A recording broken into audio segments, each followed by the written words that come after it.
Okay, channel surfers, I'm a little bit rusty. Just kidding. I'm really, really rusty. I literally have not picked up a guitar in years.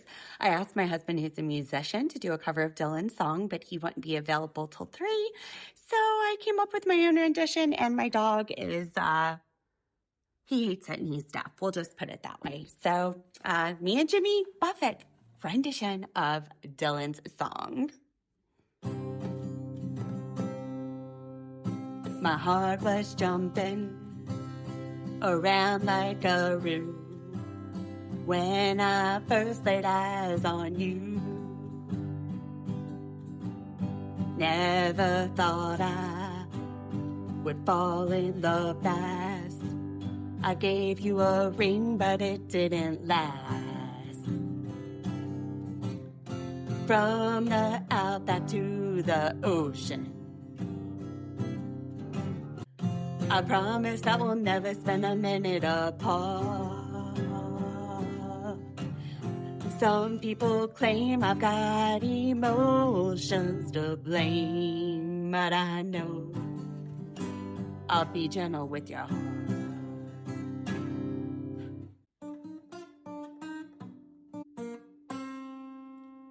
Thank you. All right, I'm going to go get dressed and put on makeup so we can do the show. But this is 90 Day the Other Way. Season 7, Episode 11, Kicking the Ant's Nest. Let's watch. Remote reality, yeah, that's the key. Unlocking stories wild and free. With the hosts, side by side. Channel surfers, let's ride. Hey, Channel Surfers. Welcome back to Remote Reality. I'm Lauren, your friend and host who is an attorney and analyzes everything, including my favorite reality TV shows. And yes, this morning I woke up at 6 o'clock. I watched 90 Day the Other Way. It's our favorite Tuesday tradition. And because Dylan dusted off his guitar, I went and disturbed my husband's recording studio, dusted off a guitar, which he then told me to be careful. And that's the little ditty that you guys had from this morning. My take on Dylan's song. I just rearranged his lyrics and put it to the tune of Jimmy Buffett. Although, Thank I thought you. it was cute. I liked it. Oh, And this is Dee. This is Dee. Her paralegal, who she drags in front of a camera all the time, even though I don't want to be in front of one. And I was wasting away again in Wineville with me last night as we recorded our gosh. special episode because we have, as of this morning, 103 YouTube subscribers. Yes. Thank you, Yay. Channel Thank you, Surfers. everyone. It's so exciting. We haven't posted last night's yet. I had like a third of a bottle of Prosecco, and I ate something afterwards and passed out for 3 hours. I am not a big drinker. I'm not a drinker during the day, especially. So, and I was drinking it on an empty stomach too, which did not help. You at least had a mozzarella stick. I went and got me a cheese stick, hoping to counteract some of it because I realized that I was getting tipsy really quick. And I was just like, what in the world? And then after we recorded, I went and looked at the wine bottle and it's like 12% alcohol, not 6 or 7. And I'm like, well, no wonder I was feeling it. Everybody on the pod getting tipsy. It was fun though. We went through Reddit, which what better to do after a few drinks? I know. We did. And am I the asshole? Am I overreacting? And a couple of paranormal ones. So Yeah, I think I cussed way too much though. I mean, I try to limit myself a little bit. I mean, I know I have a potty mouth, but not with the wine. I guess I just have trouble telling Dee on the podcast from Dee in real life because I'm like, we have trash mouths. What are you talking about? We are, but I try not to do that in a public setting. I was watching Just a the little. Eddie Murphy documentary. I've gotten about halfway through it on Oh my Netflix last night. gosh. And apparently at one point, Bill Cosby called him and he was like, you shouldn't say frudder, fricker. And he's like, I don't say frud and frick. He's like, well, my son went to your show and you flabby flab. He's like, I didn't flabby flabbed. And he made Bill Cosby say fuck. That was actually, if I'm not mistaken, it was either in Raw or I think Delirious was the other he did 2 comedy skits And I back in the watched both of day. those too. Yeah, and I think he actually had a segment about Bill Cosby calling him in He one of did. those. Yeah. He did. And he was talking. So the Netflix, it's a documentary about, I mean, he was like 19 when he was on the scene and just going through how much fun he had in the 80s. And he didn't drink, he didn't do drugs. He was like, we just laughed all the time. But it's just a documentary, a biography. He's hilarious. I would watch He is. anything he was in every time it came out because I He knew said it he was called gonna- Richard Pryor after, and he's like, Bill Cosby just told me not to cuss. He's like, well, tell him to call me next time. All right. I Well, can- let's move on to our favorite show, 90 Day the Other Way. This is season 7, episode 11. Something about ants.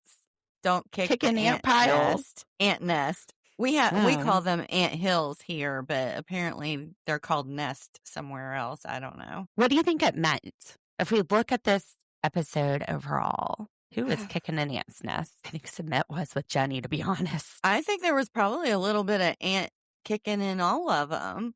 Maybe. 'Cause Chloe and her mom and, Pattiya, Dylan and his mom, we finally get a conversation about why she doesn't like his mom very well, which I don't know if we saw the ant kicking on the episode, but that apparently happened in the past. What about Manon and Anthony? yeah, they probably were too.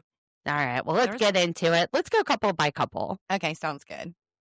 Well, first up, we have Dylan and Pattiya, and noticeably, Jerry the kangaroo is missing from their intro pic. I wonder what happened to Jerry. I hope can't Jerry's imagine. safe. Me too. And I just noticed for the first time in the, couple preview, Mhm. Dylan is wearing a Canadian tuxedo. Do you know what I'm talking about? No. He has a jean top and jean pants on. Oh, that's called a Canadian tuxedo. Canadian tuxedo. I learn something new every time we have one of these shows. I don't even know why they call it that. But so they go to an Irish pub in Australia. And my first thought before anybody says a word, I'm thinking, well, that's got to be weird. An Irish pub in Australia? First thing out of Pattiya's mouth. But that's strange. An Irish pub in Australia. Well, I was fixated on the fact that they said it was one of the nicest places in town to go. Well, I did notice an edit. Yeah? Yes. So as they walk into this Irish pub, it's nighttime. They're walking down the street. They're holding hands. They get up to the pub. There's a sign. It's nighttime outside. It says the pub opens at 4. And it says there's live trivia and live music. So you would expect more of a crowd. And when they get in the pub, I'm like, I wonder what time they actually got there. I wonder what the filming schedule actually was. So we're meeting up with 2 friends. Well, Chris and then Glenn, which is Dylan's brother. And when Chris walks in, if you look in the window behind him, there is daylight coming through the window. They probably got into that empty pub at 4. Hold on, I'll show you. Okay, Dee. So you see, here's Chris walking in. Look right here behind him. Yeah, it does look like it's daylight outside. It's bright as day. So I'm thinking they got there more around 4 and then recorded them walking in later. Mm. I think this is an editing trick. Yeah, I just thought it was strange that it was very empty. Mm-hmm. Well, I didn't really think anything about it because he said it was a Tuesday because she had made a comment about it as well. Well, that is a great thing for him to say for producers to drive a narrative. But if they're going to have all of these cameras in there filming inside of the place, it's going to be a lot harder if it's packed. They're going to want to get there early. I mean, the pub may have even opened up early for them to record before any customers came in. Good point. Yeah. It's not like they just showed up at the pub. They had to plan this out. So, yeah, I think that pub is probably a little more poppin' than what they're making out. But I've been to a Irish pub in Antigua. Well, that's an odd place for there to be one. Well, it was at a resort, so I also went to a sushi restaurant in Antigua. I went to a Italian restaurant in Antigua. Okay. But yeah, it is interesting. You're like, well, these drinks aren't as sweet as I'm used to having in the United States. Speaking of sweet drinks, you and Pattiya have the same taste. She ordered a Moscato. I noticed that. Dee loves her sweet wine. I do. Not real sweet, but I don't like dry or bitter. Oh, you like real sweet. No, I've actually had somebody give me some that they said was sweet, and I drank it, and I was like, "That's just too sweet." Like, I can't believe I even turned it down. You like the Manchevit. I like Riesling. I like oh man, there's this great vineyard in Ohio where I'm from that has amazing fruit flavored wines that I really like. I'm very picky. Like, I wasn't a wine drinker until a few years ago. My sister would like come in the house double fisted with wines for me to try until I found one that I like. I do like champagne. I like Pinot Grigio, Merlot, but I also drink beer. So See, I'm not a real she doesn't drink beer. yeah. Beer is not going to be my choice. I knew that this would be your girl to go hang out with. You and Pattiya. Now, Yeah. when she said, "Do they have Moscato?" Dylan looks confused. So at first I was like, does he even drink with his strict calorie diet? It did look like he was drinking a beer, though. His brother Glenn was having a glass of wine, and his friend Chris was having a beer. So I guess he just doesn't drink Moscato, which is it's too sweet for me. Chris is Dylan's friend from Thunder from Down Under, and we see some old pictures, and I realized that very much like me, Dylan is also a natural blonde. Wink, wink. During COVID, when I didn't get my hair done, it was brown. And my friends, when they finally saw me, they were like, "Lauren, did you dye your hair brown?" I said, "No, like this is natural." And then when I finally went and got it colored, my mom goes, "Oh, you're back to your natural color." So Dylan and I are both natural blondes. I get it. His brother Glenn, adorable. I'm thinking he's the little brother. I don't know. I'm not sure. All I know is I think that him and Pattiya are going to be like best friends. Like, Oh, seriously. They like to shop. They like to wine and dine. I'm getting little brother vibes. And it might just be that he's had maybe some work. His face looks amazing. Maybe there's some injections or something great. We need to know the secrets. But the whole he'll be nice to your face and stab you in the back, that is giving little sibling vibes to me. I have a little brother. It feels like a little brother thing. Yeah. It's usually at opportune moments for them. Like they'll hang on to that secret until they need to use it. Oh, yeah. Yeah. There's something about the little sibling. They're like, they want to have that one up on you. So if they get something, can't trust them with it. No. That's why I was getting little sibling vibes from that bugger. Which also we're learning some words. I love that the words that Pattiya knows are bugger and tinnies. Tinnies means beer, but she doesn't even drink beer. Good to have in her vocabulary, I'm sure. I think that was another tick in the column of Dylan probably enjoys a beer. It's like in Vietnamese, I know a word. Is it a clean word or a dirty word? Nope, it's dirty. What's Kak the mai. Which means what? Fuck you. And then I also know I'm you am. And you I'm, which is I love you. Just depends on who's saying it. I don't know. That's all I remember. I love you and fuck you. That's great. This is what my best friends taught me in college.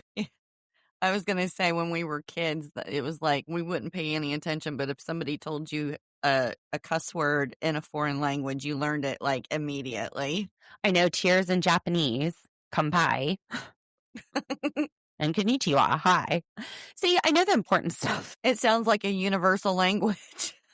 It is. So Beyonce, aka Chris, he tells Dylan, "You need to put a ring on it, girl." And Dylan excuses himself to go to the bathroom. I thought one of the good things that we saw was Chris saying that Dylan is at his happiest when he's with Pattiya. He's known a long time, obviously, over these 12 years. And even though they've been off, the best moments have been when him and Pattiya are together, when they're on. That's so nice. That's so sweet. That was very genuine. So despite whatever the edit looks like, when you're listening to what the people are actually saying, to me, that was That was good. Dylan lied to us about the bathroom, though, because all of a sudden he shows up on stage with a guitar. He says he's a little rusty. If we want to talk about rusty, break out the oil. Rusty as hell. I mean, literally, it's probably been 4 years since I picked up a guitar before today. I thought he did great. I love the little serenade that he did. I can't serenade my husband. Whenever I play, he's like, "Don't tell anybody I taught you how to play guitar because that would be Aw. embarrassing. I don't want credit for that." Haha, I just told all the channel servers. I'm a Yeah. Everybody watching now knows. All 103 channel servers know Rob taught me guitar. I'm a sing in the shower kind of person. I karaoke is on my bucket list. I just don't know if I'll ever make it up there. And Dylan even makes Pattiya cry with the song, which I could probably make Rob cry with my playing. He'd cry because he thought music was dying. Yeah, I think she was actually crying from the genuine Beautiful. emotion because he said that he may not be able to articulate necessarily how he's feeling, but he can write songs about it, and it was just so sweet. It was very sweet. I thought he was about to propose, to be honest, Oh, I didn't even think about that. because they talked about the ring, and then he talked about how he gave the ring and took it back and how he was sorry, Mm-hmm. which made me think, oh, it's about to happen.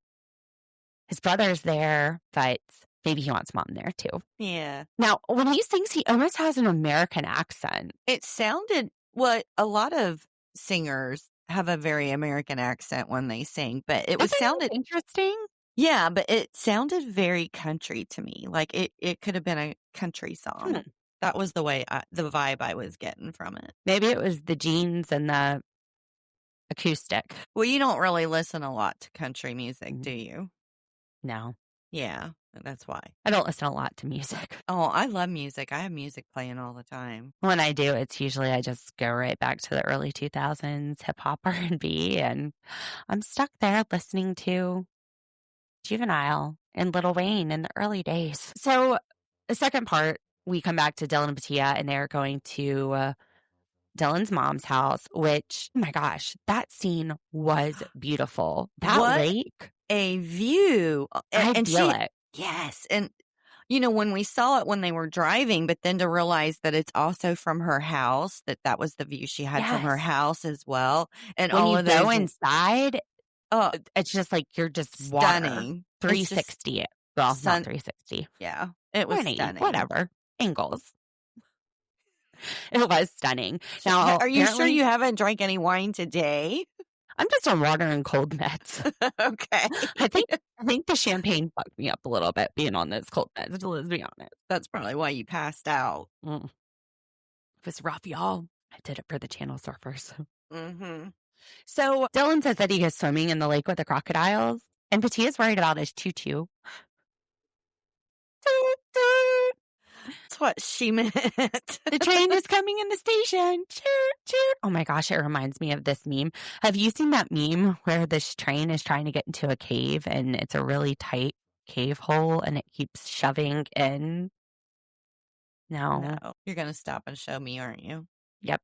Okay. And for everybody on YouTube, you get to watch as well. Which one do we want to pick? Let's go with this one and get Dee's live reaction to this GIF. Train tunnel. All right, so we see the train. Oh no, it can't fit, Dee. What's it going to do? How is it going to get into this hole? Oh, all right, come on, little train. Come on, pink train. Get in there. Get in there, pink train. Why is it paused? I don't know. Anyway, you get the idea. Yeah. Yeah, so, you know, fun for kids. It's like Thomas the Train, basically. Mm-hmm. Sure. So Dylan, as we go in, he says that he wants his mom and Pattiya to bury the hatchet, which later on we find out why there's a hatchet there. Apparently, Dylan mad and may have told a little story a long time ago. Dylan completely threw Mama under the bus. He was like, she's never coming to Australia. 12 years later? She ain't gonna find out. He got mad and upset with Pattiya and told her that his mom wanted him with someone younger so that she could have grandbabies. He was very mad. And he said that a few times. Mm-hmm. And this is why Pattiya has not wanted Dylan talking to his mom. This is why she has not liked his mother. Dylan, I don't know that he quite remembers it. When a producer asks him later if he ever said it, he gets this like shit-eating grin on his face and starts laughing. Exactly. And he's like, yeah, I might have said it when I was bad. When Pattiya tells Dylan's mom at dinner that this is why she hasn't liked her and she hasn't wanted her talking to Dylan, which Dylan's a big boy. He's got to make his own decisions. You can't just exclude him from his mom because you don't like what she's saying. His mom's like, I never said that. And she's like, I can't believe my little Dylan would ever say that. And this part also looks very edited. You see Dylan's mom and Glenn standing there and they're talking, and then they cut away. And when they cut away, you hear them saying, oh, it's so weird that that would be said. So it makes it look like they don't believe Pattiya, but I don't think that's the case, because when we're sitting at the dinner table, Dylan's mom tries to smooth things over. She says, Dylan says things when he's angry, but he doesn't mean it, right, Dylan? She's like trying to dig him out of this hole. Yeah. And she don't give a rat's ass if she has grandkids either. So. No. I think she actually said toss, but I didn't know what that meant. So I figured it was the equivalent to rat's ass. I think toss is similar to the F word, to fuck. Why am I saying the F word? I know in Britain, they call people tossers. I used to watch a lot of British shows. I don't know. So Dylan wants them to bury the hatchet, which maybe the first step would be letting Pattiya know that this has been fabricated this whole time. Yeah. Before you get there with your mom. I can't believe the conversation's not come up before this dinner. And I wonder if it happened so long ago that he literally forgot. I mean, they've been together 12 years. Well, yeah, but you would think of it over the 12 years when she's pissed and not wanting him to talk to his mom and stuff, that he would be like, why do you not like my mom so much? True. And then it would have come up. Very true. So before this whole conversation happens, Pattiya is making nice with Dylan's mom. Dylan's mom's making nice with Pattiya. Maybe it's before the conversation. Maybe, honestly, they've buried the hatchet at this point and we're just seeing an edit. But Pattiya says she's glad that Dylan is cooking because she has a phobia that if somebody she has bad terms with is cooking for her, it will like manifest itself into poisoning her. She doesn't want to eat something bad because her enemy has fed her the poison. Her mama said not to eat from her enemy's hand. No, don't do that. So this is the person she loves. She should absolutely trust what they cook. And then her and Dylan's mother, they're like, man, we got a lot in common. You know, we're the same age. We both really like elephants and collect those. We're big into crystals. They're getting along just fine. And Dylan's mom tells him, you need to take your shoes off. I see you in the kitchen still with them. She's like, there's wallaby poo all over the place. You know, that's naughty. And he's like, yes, ma'am. He goes and takes off his shoes. Can you imagine that? Like little wallabies hopping all around like Rocco's Modern Life. It sounds cute. I wonder if they eat wallabies. All right. So according to the Googles, wallabies are eaten in Australia and they're made and sold commercially for human consumption, especially in Tasmania. It especially says in Tasmania. Oh, wow. Oh, those cute little buggers. Wonder if it's like deer season here. Like you can only like hunt them or something during certain seasons or something like that. I don't know. This might be open season. I'm Open showing season my on the ignorance. wallabies and kangaroos. Apparently they taste like steak, as we find out later.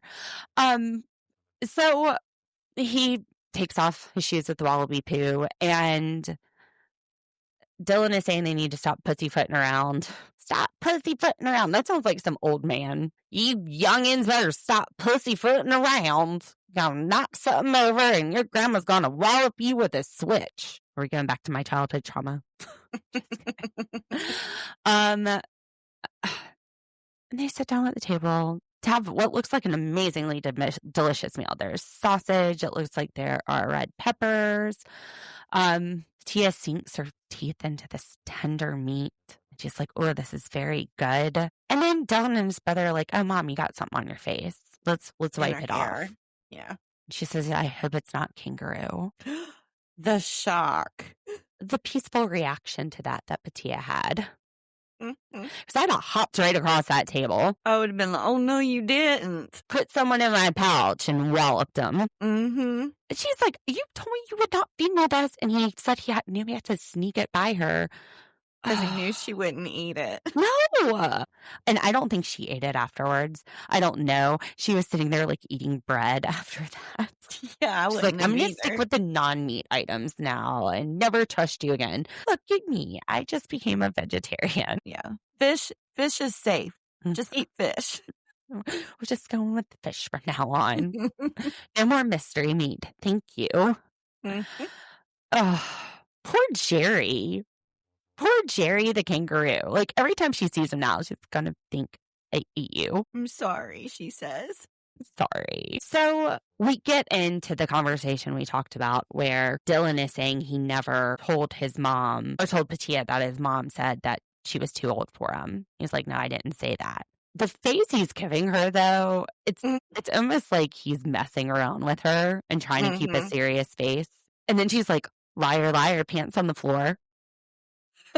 I'm just kidding. She said pants on fire. I just thought that would be more funny. His mom really would have had questions if that happened. I was just thinking, liar, liar, then. Go ahead, put the pants on the floor. Right in front of his mom and I don't care. his Glenn. So yeah, I guess this phobia that someone cooks for her. Better watch out if it's Dylan. It's worse now. So Pattiya, she doesn't resent his mom anymore. She doesn't care if they talk. The air has been cleared, at least between her and Dylan's mom. If I was his mom, I'd have been giving him an ass chewing for that. I think Dylan's in the hot seat. I know. Not that, look, they do it. My son has pulled, he's thrown me under the bus before, and I won't say nothing but until I get him alone, and then he's getting a chewing out. Not only did he say these things, which really aren't very nice, because age isn't something Pattiya could help, but he also fed her kangaroo. Yeah, he may have to go back and get that expensive sofa after all. Pattiya, hear me out. Next time he cooks dinner, Throw some carbs in there. I was gonna say, start adding extra oil or something. Like maybe melt down some fat in his oil. I don't know. Add sugar into it. Let's sabotage this diet. And then, no, I have no idea what happened. I would never do that. There's fun ways to have revenge. You're diabolical, Lauren. Yeah, it's not like he's diabetic. She's not going to kill him.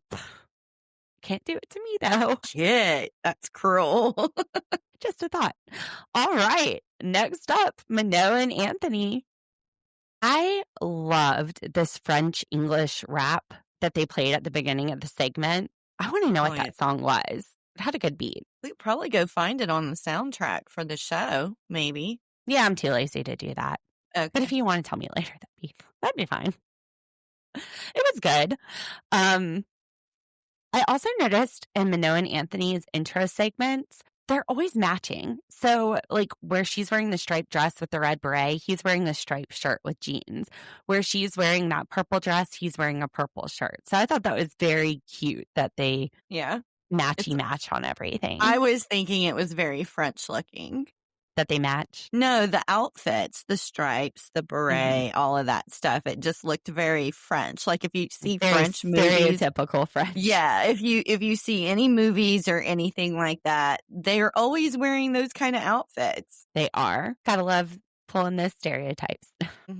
Yeah. Well, Actually, though, my mother-in-law and father-in-law, they went to France and they came back and they got Jake some clothes from, I don't know, somewhere there. And they were like navy blue and had stripes. There's a white shirt with blue stripes, and then the inside of his jacket has stripes. So maybe that is, I don't know. I've never been to France. me either. Now, I do not blame Manon for pulling out that, first of all, adorable cheetah print umbrella. Can you Mhm. channel surface tell? I love animal prints. Yes, got my cheetah print Mhm. headband on. Sometimes our backgrounds on YouTube are cheetah print. I love it. So I was feeling the vibe. And no, who wants to get wet walking a few steps to your car when you're about to drive? You just pull out the umbrella and stay dry. Calm down, Anthony. You'll get there. So on the way, Minot, she's looked at this house online. This is what she wants. 100%. She loves this house, which I get. When my house, I just told my husband it's next door to our friend, and he said, make an offer. I was like, don't you want to see it? Mhm. Don't you want to look at it first? When it's in the right area, in the right price range, when you know, you know. But Anthony is still worried about the finances. And he suggests maybe we rent an apartment. We can afford to do that for a while. Minot gets really upset with him. What did you think about her reaction? You know, he's not exactly my favorite person. He said some things that really irritate me, but in this situation, I think he's probably right to be concerned because they don't have jobs there yet. Or at least his goal is for her to be home more and him work and kind of balance out the home life and the job situation. And they don't have the job situation figured out yet. My thought is he is not listening to what she wants. That is the issue. Because she says, the problem is we're always doing it your way. I gave up what I worked hard for in the US to come to France because this is your way. And I'm telling you, I do not want to waste money on rent on an apartment. I want a house. Mhm. And it's like you're not listening. I don't know that they're necessarily on different pages. I just feel like she is hearing from him, No. brushing aside her wants. Yeah, that's how Well, I took it. I mean, obviously, they wouldn't be in France if he listened to her because I don't think that was something she wanted to do. She No. wanted to stay in LA, Right. and rightfully so because she's the main breadwinner. And now she's probably stressed a lot about the lack of income, even though they Wow. still have some from her digital media stuff. So, as we get into the house, first of all, they have not gone to talk to a banker about getting a loan before going to see the house, which is what we do in the US. It could be very different in France. But them asking the realtor if he thinks they could get a loan, like this is not the banker. But for the storyline, if you're trying to fit house hunting into it, sure, ask whoever you want. Ask the dog next door. I mean, if there's a next door neighbor, I don't even know if this thing's in the neighborhood, to be honest. Ask Ben. It doesn't matter. It's the storyline. So we're going to ask the realtor. But she tells him she still has some revenue coming in from an online business. AKA, I'm still running my online business. AKA, what we have thought pretty much this whole season, which is they're married. This is a storyline. She ran into somebody in LA. They said, look, we'll pay for you to go to France and see your family for a while.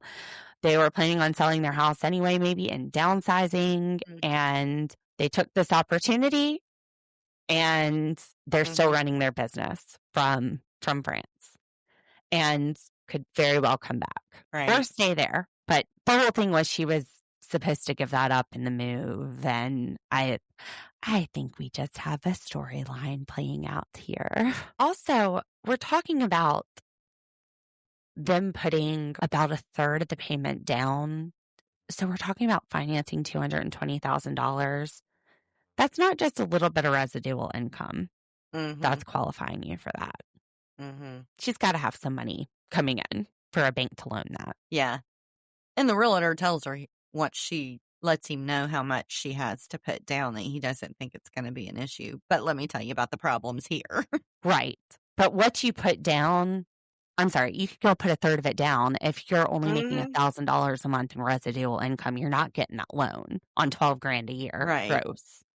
You have to have the income to support the $200,000 loan. Right. I wonder if they could have gotten a loan in like the United States to purchase it, if they had like credit and bank account and stuff established back home. I doubt it, because think about the issues with foreclosing on that collateral. True. You think a U.S. bank is going to go over to France and pay a French attorney to all those expenses to go through the foreclosure process, whatever that might look like overseas. True. You don't want your collateral in a different country. Makes sense. We get to where they're getting to the house, and we see the street in France. There's lighting hanging around the streets and a carousel. It's really, really pretty, this nighttime scene. And then we roll up onto the house. I thought it was really cute. It was older. In the US, it would be about $420,000. It sounds like 3 showers, which I don't know if we distinguish that from 3 bathrooms, because we see some of the bedrooms. One of them has twin beds in it, and they're like, oh, look, there's a shower. I couldn't tell if the shower was literally in the bedroom or if it was in a separate room. Couldn't either. The kitchen, Minot says that would be easy to modernize, which I agree. Like, it had pretty modern lights. It had a nice tile floor. I think maybe just add some cabinets and maybe a modern vent over the stove. It already had updated refrigerator. And I looked. So there is an IKEA in Paris. Oh. Yes. See, and I started searching for cabinets. Actually, when I searched this and saved the link, it was in English. I have no idea what we're looking at now, but I do know that $100 is about 115 in euros. I mean, like, well, that's not really a cabinet, but like, look, you could do some simple cabinets like that. 69, that might be like $75 per cabinet. So you could do some pretty cute updates for not very expensive. Now, the other thing I did, I looked to see if there was an IKEA in Tasmania, see if we could help Dylan and Just Pattiya out with that shiggles. furniture shopping. No, there's not. So sad. Anyway, they go into the jewel of the house, which is the bathroom with the tile. What were your thoughts? Well, she went crazy over it. She absolutely loved it. I was not that impressed. I thought it was too much. So much beige. Oh my gosh. And so much tile, like everything. The sink was tile, everything was tile. And it was that little teeny tiny kind of tiles. And then when you turn around, it's a bright yellow bathroom wall, which, yes, you can paint that. That's fine. Also, what was with the double door? There's like a glass screen door and then a brown door behind it. I don't know, but if that was the jewel, ugh. Right? The realtor said that was the jewel of the house. And I was thinking, how do you even fix this?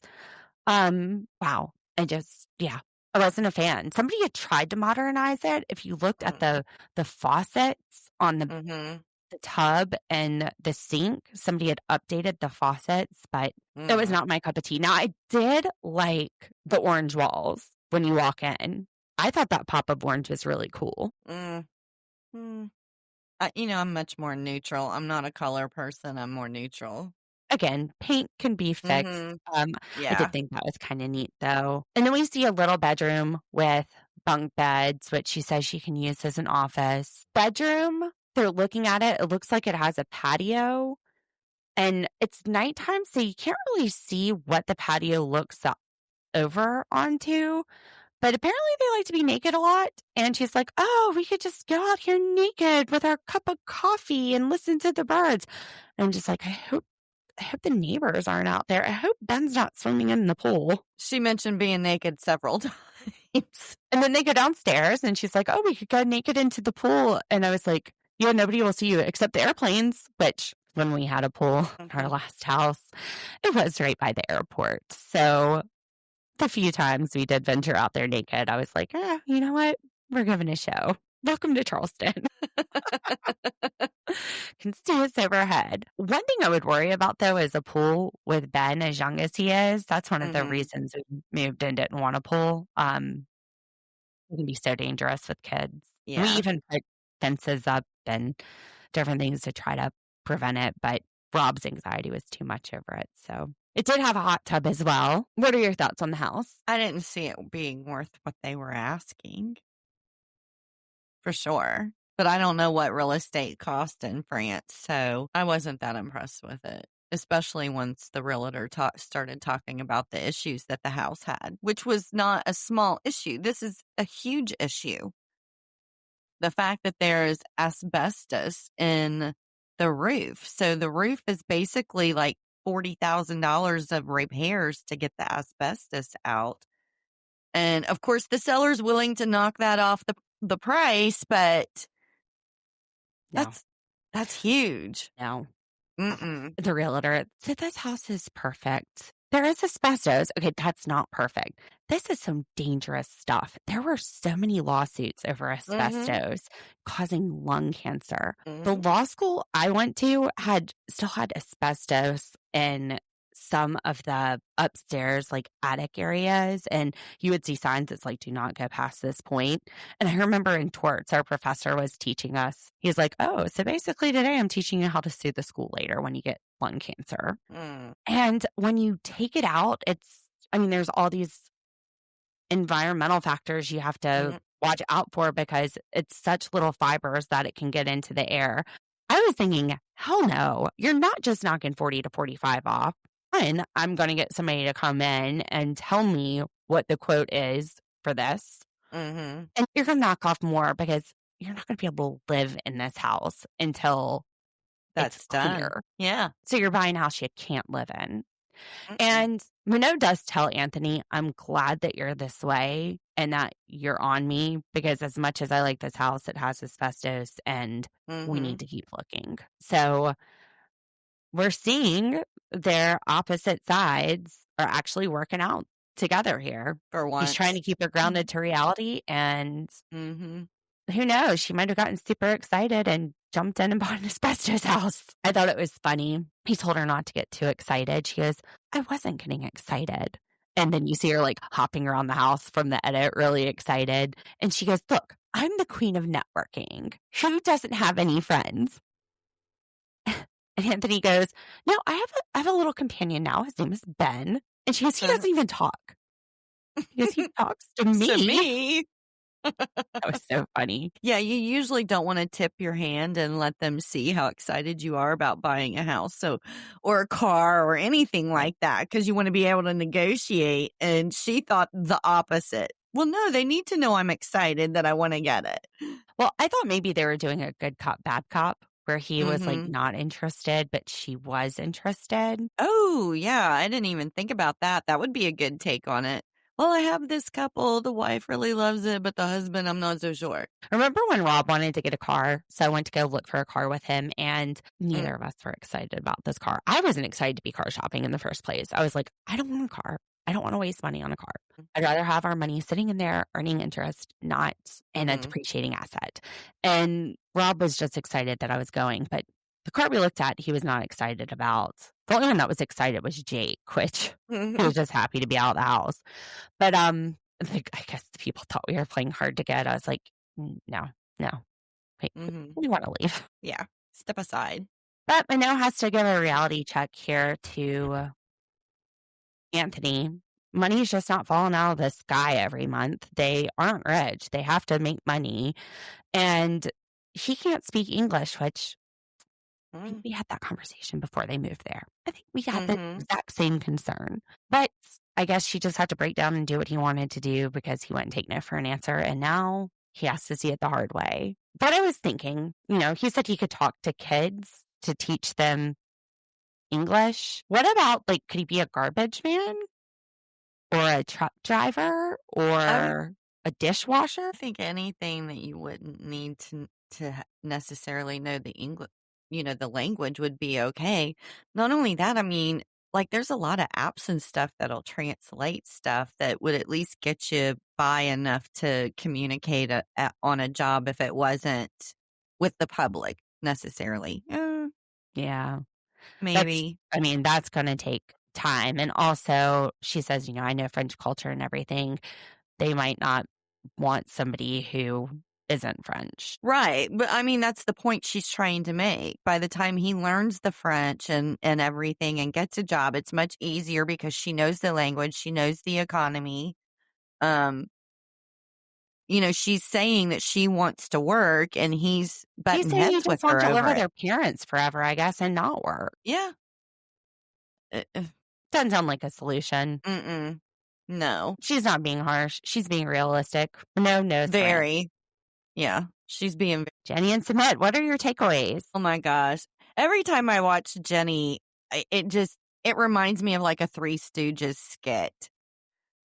Who's on first? What, it's like she knows, but she don't know what the heck is going on. I mean, it should have been simple. And the fact, well, I'm getting ahead of myself because I was getting ready to say.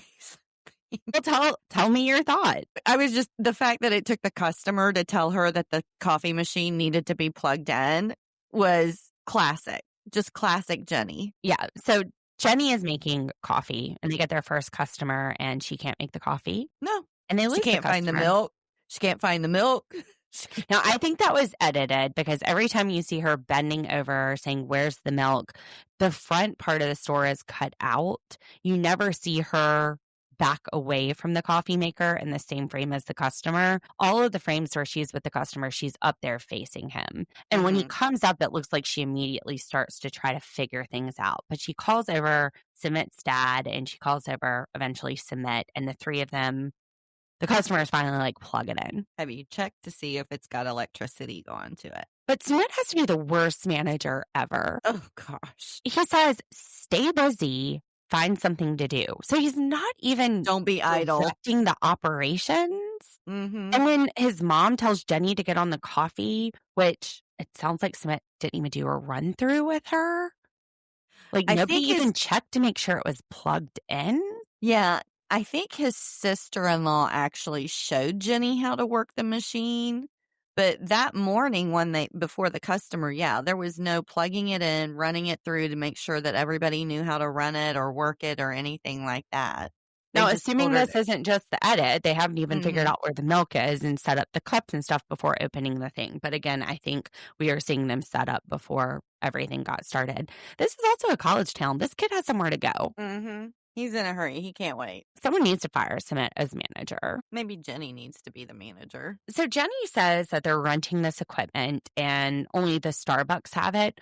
So I did a little deep diving. India, they started getting Starbucks back in 2012. And as of November 10th, so just like 8 days ago, there was an Instagram post in India. They have now opened 500 stores across India with plans to have 1,000 open by 2028.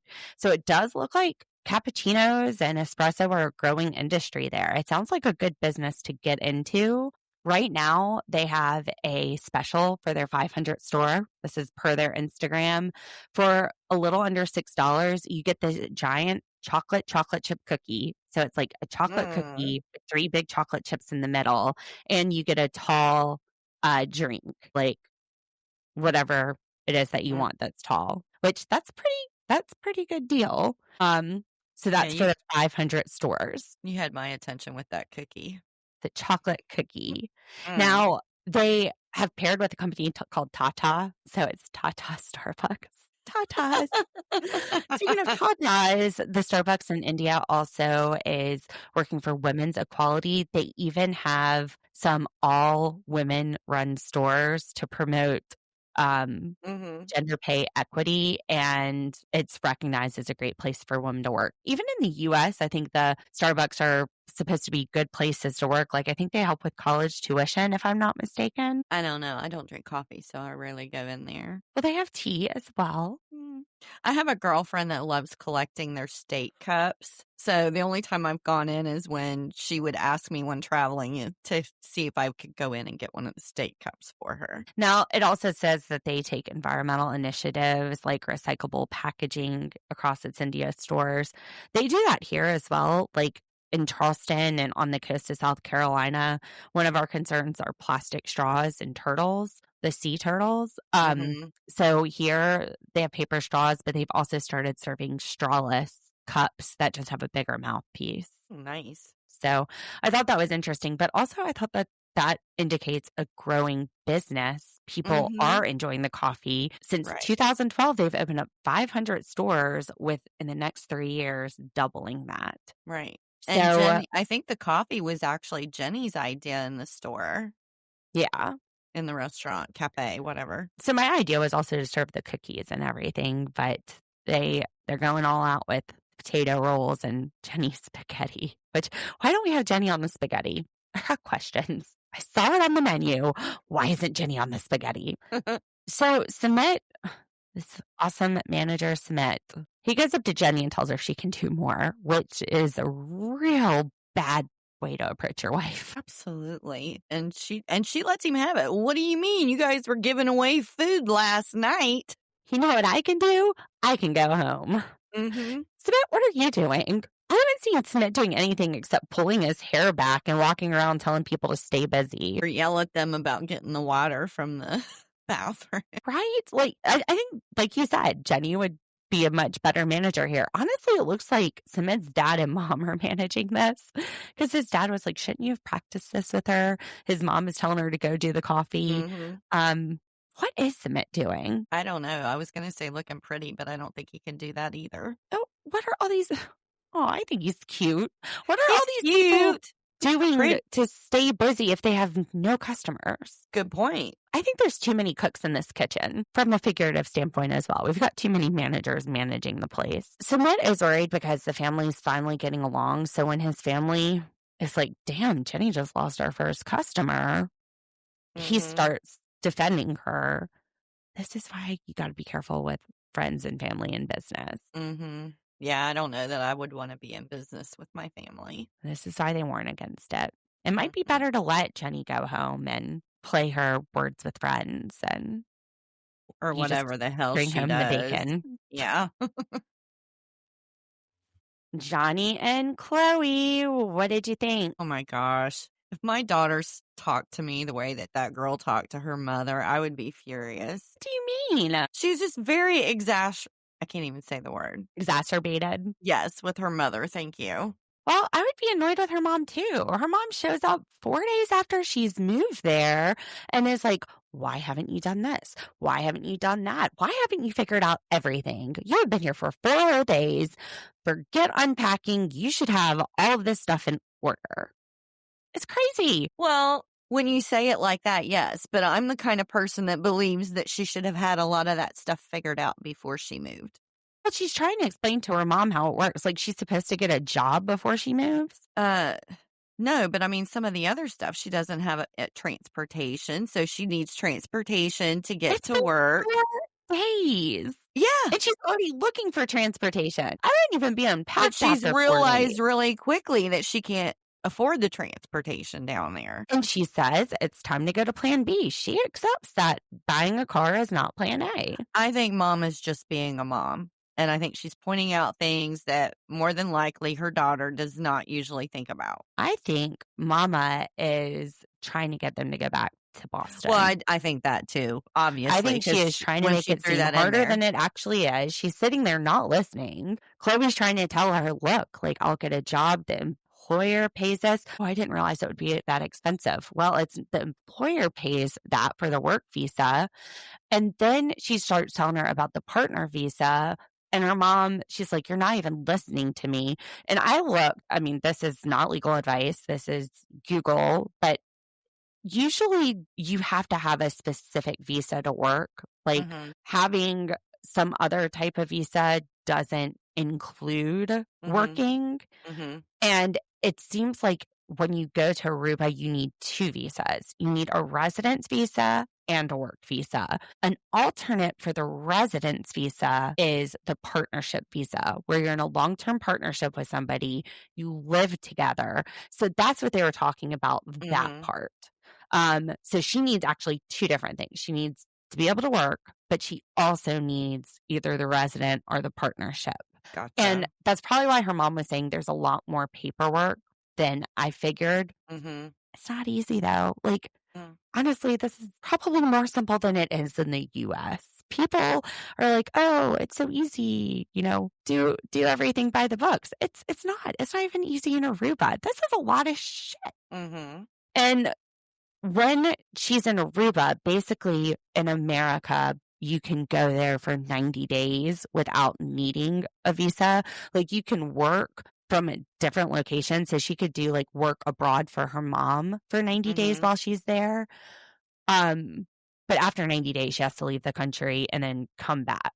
And with the United States, there's some countries that we have that same thing. You can come and visit for 90 days, but that's not all countries. Like the fact that we get to travel as Americans so freely to so many different places without needing to get paperwork and we're allowed to just go for 90 days and come back or whatever their term is for visitors, there's a lot of places that have to apply to even come visit, apply for a visa. So, but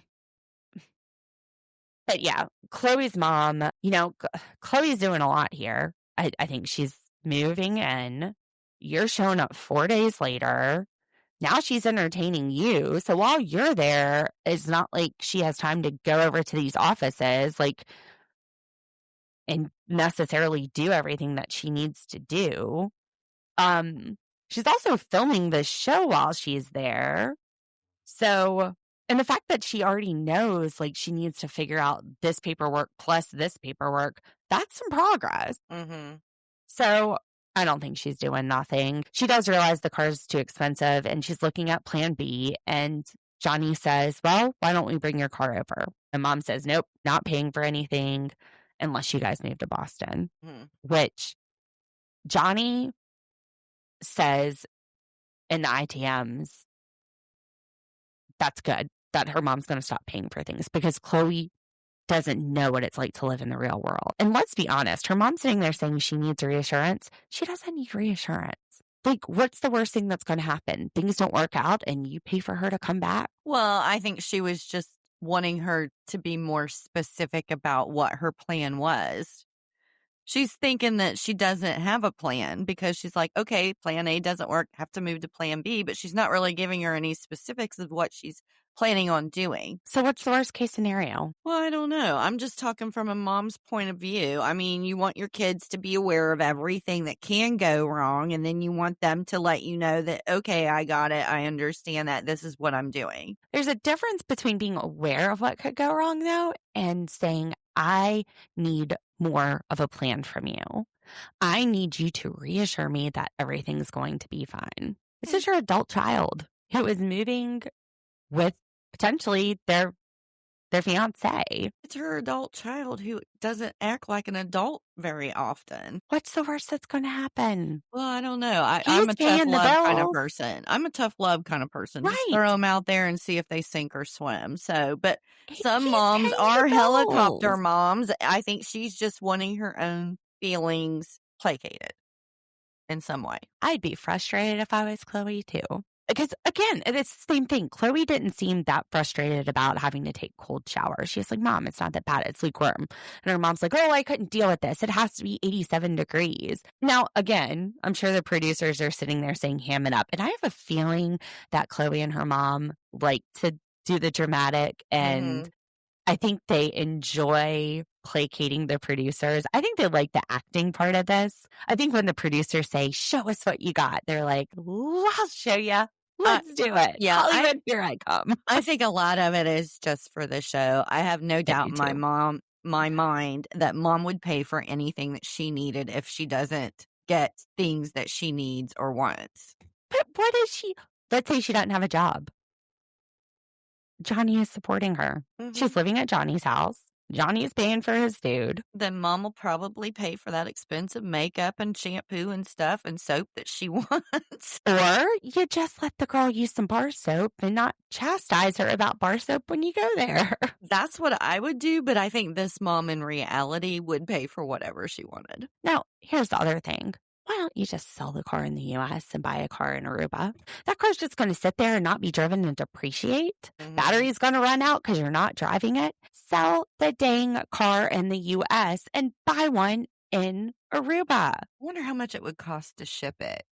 I mean, would it be cheaper to ship it than it would be to buy one there in Aruba at this point? If you sell the car, you just take the money from the car and put it into another car. Yeah, but I mean, she was just talking about shipping it. I was like, I wonder how much it would cost to ship it, though. Well, I know what I see what you're saying. You're going to have sell export it. taxes, import taxes. You're paying an additional amount versus letting a car sit there and depreciate instead of just selling it and buying a car that's less expensive, older in Aruba. Probably don't want to sell the car. Well, I'm wondering if they really are planning to go to Aruba and stay, or if this turns into a regular 90-Day Fiancé. Yeah. They don't end up in Aruba. They end up in Boston. Well, and we're yeah. setting it up. Well, I think that's the only way she's going to be happy anyway, because as long as he's in Aruba, he wants to do that job, and she can't stand the job because she's afraid of the girls. It's not to be Susie Orban or Dave Ramsey or me, the debtor's attorney, the depreciating asset,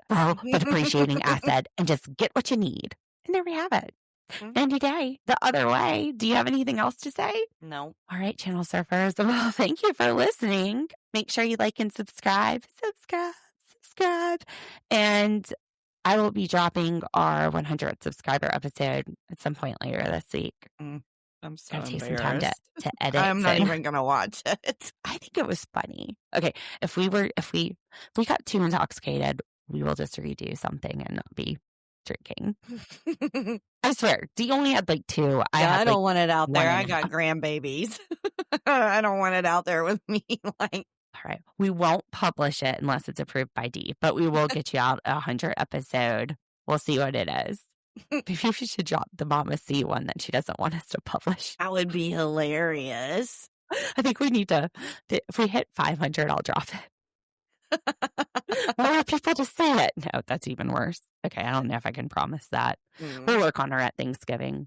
All right, Channel Surfers. Well, thank you for listening. We will see you later this week with our 100 drop, and we'll see you on Sunday with Sister Wives. Bye. Let's ride. Tune in.